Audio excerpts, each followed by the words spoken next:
At the resurrection, it's striking to notice how little attention Scripture gives to the obstacles that were placed in Jesus' way. The massive stone sealing the tomb, something that would have required a team of men and all their strength to move, is almost a footnote. The soldiers stationed as guards? Not a word about a confrontation, not a single mention of a struggle. It's as if the Gospels intentionally downplay these barriers to show us something profound. All human efforts to contain God are ultimately futile. The stone, the seal, the soldiers, these were meant to be impenetrable, insurmountable, absolute. To the human eye, they seemed powerful. But before the glory of God, they were nothing. They were like paper walls, like sandcastles before a tide, like a gust of wind that bends the trees but leaves the mountain untouched.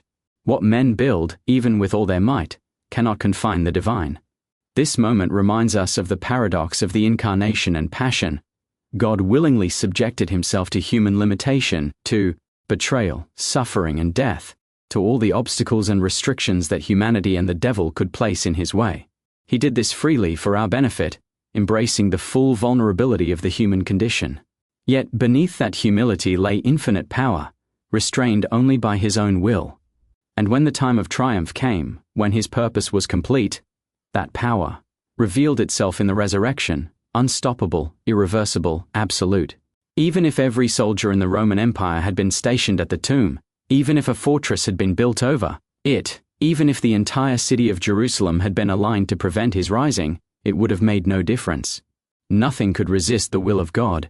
The resurrection is a proclamation not only of Jesus' divinity, but also of his sovereignty over all human schemes, fears, and failures. And this is not just a historical truth, it is deeply personal. The same power that rolled away the stone, that overcame every obstacle, that shattered death itself, is at work in our lives today. No fear, no sin, no circumstance is too great for God's grace.